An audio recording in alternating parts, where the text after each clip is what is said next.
Hai semuanya, kembali lagi bersama Hirka Harika. Kalian bagaimana kabarnya nih? Semoga kalian baik-baik saja ya. Kali ini Mimin bakal lanjutin alur cerita dari Heartbreak episode 5 sampai dengan 6. Dan gak usah berlama-lama lagi, yuk langsung saja ke ceritanya.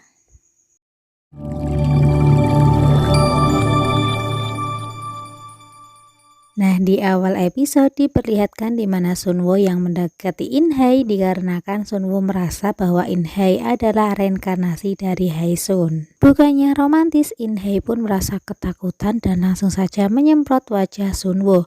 Di sini Sunwo pun langsung berteriak kesakitan dan Sunwo pun membersihkan wajahnya menggunakan tisu. Di sini Inhei pun meminta maaf kepada Sunwo karena telah menyemprot wajahnya. Inhei pun merasa penasaran karena Sunwo dari tadi memanggil namanya dengan nama Haisun. Mendengar hal itu, Sunwo pun akhirnya menceritakan tentang masa lalunya dengan Haisun. Dan Haisunlah alasan Sunwo ingin berubah menjadi manusia.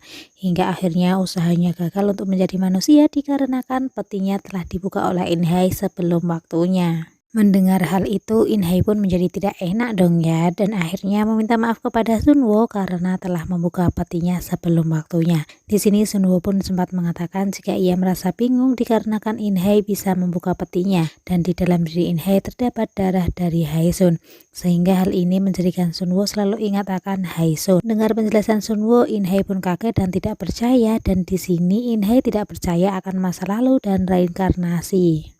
Dan setelah itu, Sunwo pun pergi menemui teman-temannya. Di sini ia menceritakan jika ia sedang merasa sedih karena Inhei tidak menganggap dirinya. Namun teman-temannya di sini terus saja menghibur Sunwo agar ia tidak sedih dan terus meyakinkan Sunwo jika Inhei bisa saja bukanlah reinkarnasi dari Haisun. Teman-temannya meminta Sunwo untuk fokus untuk membuat Inhei jatuh cinta dengannya agar Sunwo bisa menghisap darah Inhei supaya Sunwo bisa menjadi manusia. Sedangkan di sisi lain diperlihatkan di mana Shingdoshi tengah mengantar Buna pergi ke rumahnya. Nah, di perjalanan ini Buna pun menceritakan alasannya ia ingin pulang. Nah, di sini Buna pun mengatakan jika ia tengah tertarik pada sebuah wastu tua di Gongsun. Shingdoshi yang mendengar itu pun kaget dikarenakan wastu itu adalah wastu yang ditinggali oleh Inhei. Dan di pagi harinya Inhei tengah bekerja seperti biasa, namun tiba-tiba ia bertemu dengan salah satu siswa yang mengatakan jika Inhei digosipkan berpacaran dengan Sunwo. Kemudian saat itu Sunwo pun masuk ke ruangan Inhei dan Inhei langsung saja mengatakan jika saat ini mereka tengah digosipkan berpacaran. Nah, mendengar hal itu Sunwo pun kaget dan sedikit tersinggung. Di sini Inhei pun mengatakan kepada Sunwo untuk berhenti bersikap baik kepadanya supaya tidak menimbulkan salah paham. Nah, setelah itu Sunwo pun menemui Dungsup dan meminta dari Dungsup agar Inhei bisa jatuh cinta dengannya. Di sini Dungsup pun menyarankan kepada Sunwo untuk mengajak Inhei pergi nonton bioskop bersama. Kemudian setelah sampai rumah, Sunwo pun memberanikan diri untuk mengajak Inhei nonton bioskop. Di sini Inhei pun sempat penasaran dong ya dari mana Sunwo bisa mendapatkan tiket tersebut. Namun di sini Sunwo mengatakan jika ia mendapatkan tiket itu dari toko buku milik Dungsup. Inhei belum sempat menjawab menerima ajakan dari Sunwo atau tidak, tiba-tiba mereka dikagetkan dengan ketukan pintu. Dan ternyata yang datang adalah tetangganya dan memberikan darah lembu kesukaan Sunwo. Di sini Sunwo pun merasa sangat senang mendapatkan darah lembu tersebut. Namun di sini si tetangganya ini pun merasa curiga dengan Sunwo dan Inhei karena mereka berdua tinggal bersama, namun mereka berdua bukan suami istri. Nah, setelah tetangganya pergi, Inhei pun penasaran dan merasa heran karena Sunwo begitu terkenal di situ dan banyak yang mengetahui keberadaan Sunwo. Ia pikir Sunwo adalah orang yang pendiam dan tidak suka sosialisasi. Selain itu, Inhei merasa takut jika suatu saat nanti akan ada rumor seperti yang ada di sekolahan. Kemudian Sunwo pun meledek Inhei, apa jangan-jangan Inhei tidak mau diajak nonton karena ia takut akan ada rumor seperti di sekolahan. Mendengar hal itu, Inhei pun panik dan mau nggak mau ia pun menyanggupi ajakan dari Sunwo. Nah, setelah di kamar, Inhei justru tidak bisa tidur karena ia terus saja kepikiran ajakan Sunwo yang mengajak nonton di bioskop. Di siang harinya saat mereka akan berangkat, Inhei pun merasa kagum melihat penampilan Sunwo yang terlihat begitu keren. Nah, setelah sampai bioskop, Inhei bukannya nonton, malah ia tertidur.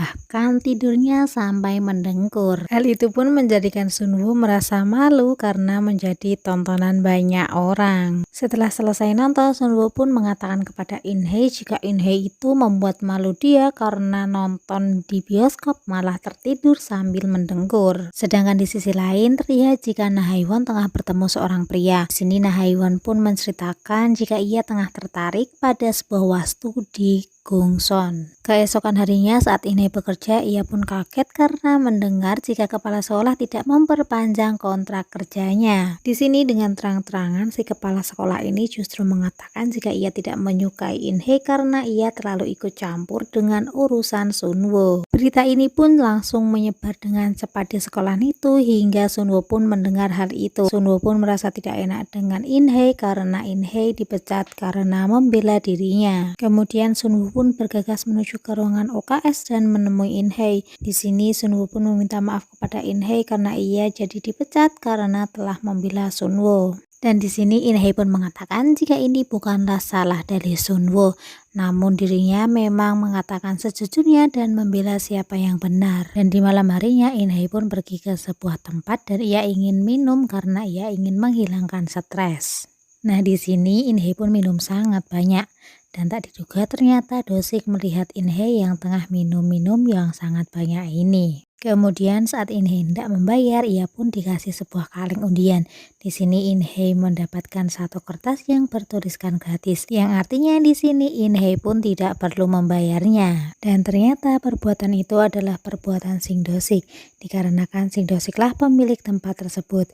Dan ia pun melihat jika In-hye sedang memiliki banyak masalah. Di sini Sing Do-sik pun diam-diam mengikuti In-hye pulang dikarenakan ia ingin menjaga In-hye supaya tetap aman sampai rumah. Di sini Sing Do-sik pun memperhatikan In-hye yang jalannya sempoyongan hingga akhirnya In-hye terjatuh. Melihat In-hye terjatuh, Sing Do-sik pun langsung saja menolong In-hye. Di sini Do-sik pun menanyakan mengapa In-hye hari ini minum sangat banyak sekali. In-hye pun langsung menjawab jika hari ini ia telah menjadi pengangguran dan ia ingin melepaskan stres. Mendengar hal itu, Do-sik pun mengetahui jika alasan In-hye minum banyak karena ia telah menjadi pengangguran. Sedangkan di dalam rumah, Sunwoo yang menunggu In-hye pulang pun kaget karena melihat In-hye mabuk berat. Di sini In-hye pun menjadi meracau karena ia tengah mabuk dan mempertanyakan mengapa Sunwoo sangat ingin menjadi manusia, padahal menjadi manusia itu sangatlah melelahkan. Di sini In-hye juga mengatakan jika jatuh cinta itu tak seindah yang dikatakan oleh Sunwoo. Di sini In-hye pun menceritakan jika ia pun tidak pernah merasakan jatuh cinta karena ia terus saja mengurus ibunya karena sakit dan membanting tulang untuk mencari uang. Mendengar hal itu, Sunwoo pun menjadi prihatin dengan In-hye dan berusaha menenangkan In-hye. Di sini Sunwoo pun mengatakan jika ia bangga terhadap In-hye karena In-hye kuat dan tangguh. Ternyata ucapan Sunwoo ini pun ampuh untuk menenangkan In-hye yang sedang galau. Pagi harinya Sunwoo pun merasa heran karena sampai siang ini In-hye belum bangun. Akhirnya Sunwoo pun pergi ke kamarnya In-hye dan mengecek In-hye.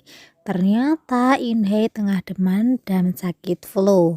Melihat hal itu, Sunwoo pun menjadi panik dan berusaha untuk merawat In-hye. Bahkan Sunwoo sampai membuatkan resep obat untuk In-hye. Namun tiba-tiba datang Sing Do-sik dengan membawa obat. Nah di sini ia pun terheran-heran kenapa Sing Do-sik bisa tahu kalau In-hye sedang sakit. Namun tanpa berpikir panjang lagi, Sunwoo pun menerima obat itu dan langsung memberikan kepada In-hye. Dan tidak lama itu In-hye pun menjadi sehat. Di sini In-hye berterima kasih kepada Sunwoo karena telah merawatnya. Di pagi harinya In-hye pun bersiap akan pergi dari sekolah. Nah di sini saat ia hendak pergi, ia ditahan oleh seorang siswi. Nah ternyata siswi ini adalah siswi yang ditolong In-hye saat ada pembulian. Nah ternyata siswi itu mengucapkan terima kasih kepada In-hye karena telah ditolongnya. Kemudian setelah sampai rumah, ia tidak sengaja menjatuhkan kaleng miliknya ke sebuah ruangan. Di sini In-hye pun memasuki ruangan tersebut dan tidak sengaja ia melihat sebuah gulungan kertas. Saat dibuka, ternyata itu adalah sebuah lukisan seorang wanita. Namun tiba-tiba Sunwoo pun pulang dan menghampiri In-hye.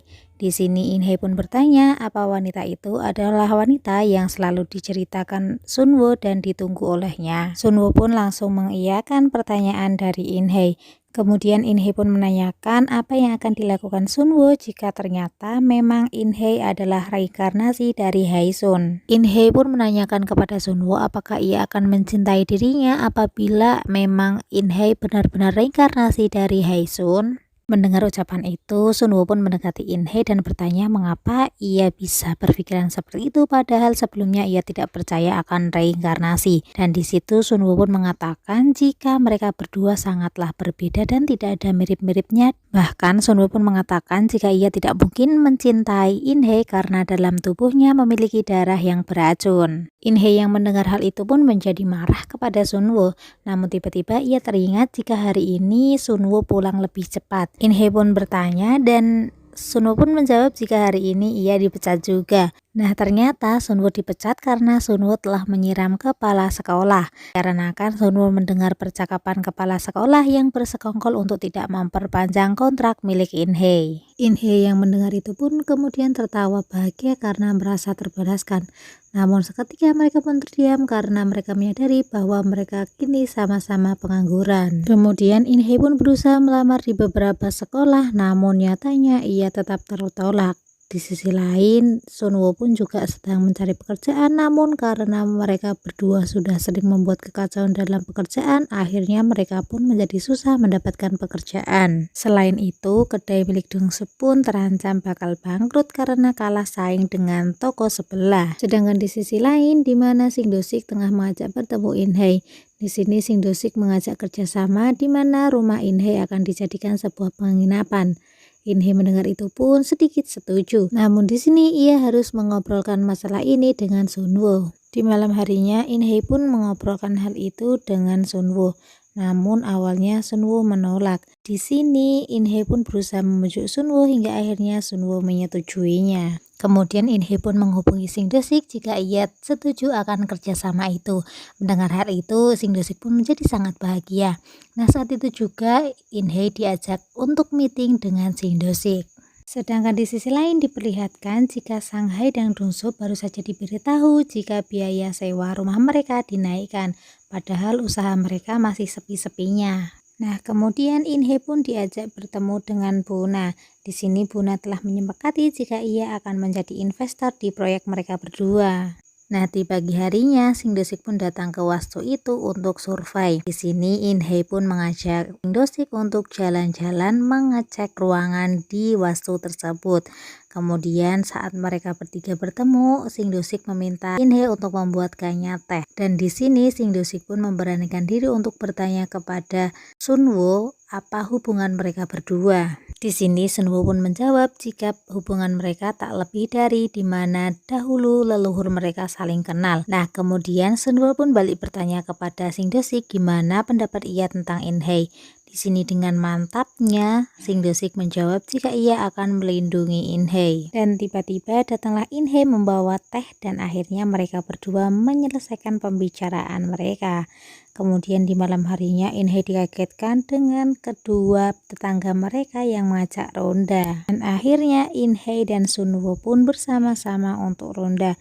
Setelah selesai ronda, mereka berdua pun jalan untuk kembali ke rumah. Nah, ternyata di sini Buna pun mampir ke wastu milik In-hye. Kemudian Buna pun membalikkan badannya. Saat itu Sunwoo pun langsung kaget karena wanita itu adalah Haesun. Kemudian Sunwoo pun langsung berlari dan memeluk Buna dengan sangat erat dan penuh kerinduan.